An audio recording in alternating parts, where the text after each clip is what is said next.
Hi everyone, okay, it's time for another Kasparov game. This time we're going to look at a game he played against the current world champion Viswanathan Anand in 1992 at a tournament in Paris. I'm not 100% sure, but I think it was a blitz game because some people commenting on the Chess Games website seem to think so, and there are a couple of inaccuracies, so it may well be true. In any case, it's a very instructive game from Kasparov that features a brilliant combination. Viswanathan Anand is famous both for his depth of judgment and speed of play, but Kasparov certainly outplayed him here. Vishy had the white pieces and opened with e4, after which came c5, so the Sicilian defence, and in particular, after knight f3, d6, d4, c takes d4, knight takes d4, knight f6, knight c3, and a6, the Najdorf variation, which was a favourite of Kasparov's throughout his career, as well as Bobby Fischer. It allows for a lot of dynamics and creativity, so it's no wonder that both of these great champions love to use it. Vichy now chose to play f4, which is the sharp and tactical Amsterdam variation that Kasparov met almost exclusively with queen c7 throughout his career. Then came a4, which is prophylaxis against black playing b5 to expand on the queen side and threaten b4, which would win the pawn on e4.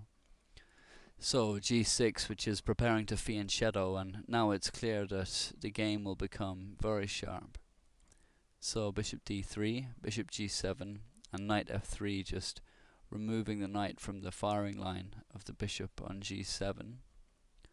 Knight c6, Vichy castled, bishop g4 from Kasparov, and that's the last book move, because Vichy now played queen e1, which is deviating from the book line. That goes h3 at this stage, and queen e1 is intending to bring the queen over to the king side. So Kasparov castled, and came queen h4, and black is under a bit of pressure, but it's nothing serious. The position here is almost completely equal. And bishop takes f3 from Kasparov, which is slightly surprising because it gives up the bishop pair, but moving the bishop instead would lose an extra tempo, and Kasparov was a very classically minded chess player, so he prefers not to lose time. So rook takes f3 and e6 in order to secure d5, and bishop e3, which puts the bishop on an important diagonal, seeing as white has played f4, weakening his king side slightly, especially along this diagonal here the bishop's now on. And at this stage Fritz assesses white as slightly better, and that's understandable due to his bishop pair and better central control. So queen d8 and rook a f1, which is preparing the move f5, and it seems logical to bring the last remaining white piece into the attack, but in fact this move hands the advantage over to black. Better here was rook h3, when after knight h5 it's completely equal, but white should have some good attacking chances in the middle game. So rook a f1 anyway, and now d5, which is the correct move from Kasparov in order to keep the advantage, which was helped even more by Anand now not finding the strongest continuation, and instead playing f5. And this does gain space, but it wasn't the best move, and now black is nearly a pawn better. An alternative for white was bishop f2, where he's not quite as bad as in the game continuation, and there's only a slight advantage to black. So f5, and d takes e4, which is again the strongest move from Kasparov, and better than playing d4 instead, where best play continues. F takes g6, knight e5, bishop g5, knight takes f3 check, rook takes f3, f takes g6, knight d5, e takes d5, e5, rook f7, e takes f6, bishop h8, and queen d4. And black is a pawn up in material, but worse in terms of position, which is what mattered to Kasparov, much more than material. So he instead played d takes e4 at this stage. And then came rook h3, which is the blunder from Vichy that leads me to believe this must have been a blitz game. Far better here was bishop takes e4, when after knight takes e4, queen takes e4, e takes f5, queen f4, white is only a pawn down, and after Vishy's move in the game, he's effectively a piece down after rook h3, because this bishop should fall, apparently. But Kasparov didn't accept it and instead played e takes f5, which is, declining the bishop and cementing the king's side. And it's interesting that he didn't accept the bishop. Presumably he was playing safe, because this continuation does retain a big advantage, but there were no direct threats if he had accepted. Let's have a quick look. If e takes d3, best play continues, f takes e6, f takes e6, and black is a piece up and should be able to defend and consolidate fairly easily.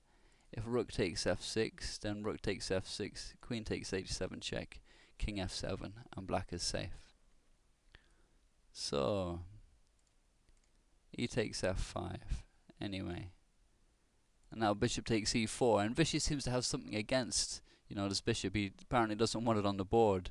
But again, Kasparov declined a sacrifice and played rook e8, which is setting up the brilliant combination I mentioned earlier. And again here, accepting the bishop was safe. If f takes e4, rook takes f6, and now the best defensive move is h5. And best play continues, knight takes e4 and rook e8.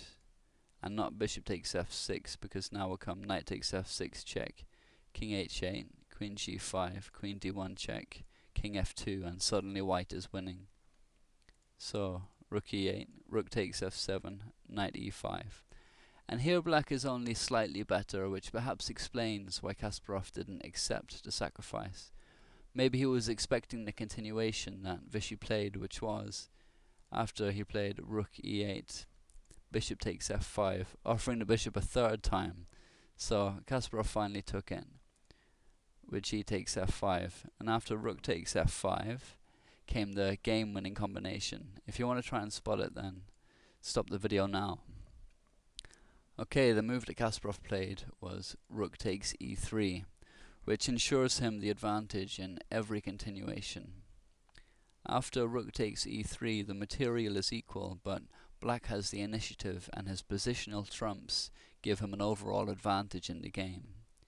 Now he played queen b6, which is threatening the rook on e3 and also pinning it to the king, and the removal of white's dark squared bishop, which was on this crucial diagonal, will prove crucial to black's attack.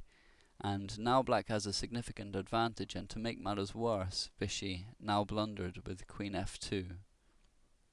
Better here was queen g5, when after h6 and queen g3, black still has a big advantage, but not as much as in the game continuation. So queen f2, and now knight g5, which is, g4, which is easily the strongest move in the position. And presumably Vishy had considered this move from Kasparov, because he now played rook e8 check, which wins the black queen, after rook takes e8 and queen takes b6. But now comes bishop d4 check, and queen takes d4 is forced in order to avoid mate.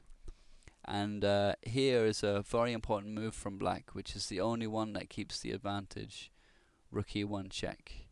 If instead knight takes d4, now comes rook g5 check, king f8, rook takes g4, knight takes c2, rook e4, and it's completely equal. So rook e1 check, rook f1 is the only move, the only move. And now rook takes f1 check, king takes f1, knight takes d4.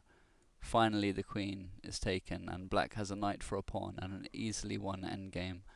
Play continued, knight e4, knight takes c2, knight c5, b5, a5, knight b4, h3, knight e3 check, king e2, knight c4, b3, knight takes a5, and Vishy resigned because it's completely lost.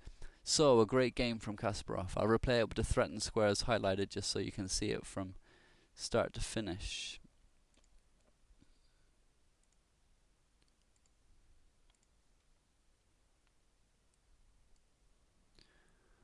An incredible combination there at the end from Kasparov.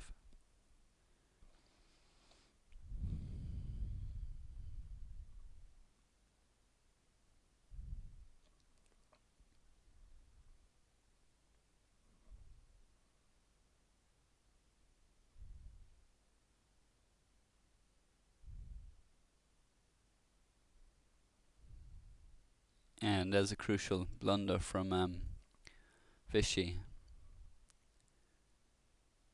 And here comes the game winner. Although it was helped by white playing queen f2 there. That was a mistake.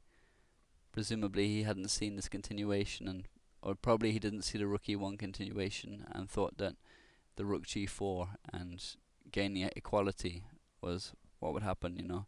If it was a blitz game, he wouldn't have been able to calculate as deeply. Maybe, you know, they were in time trouble as well.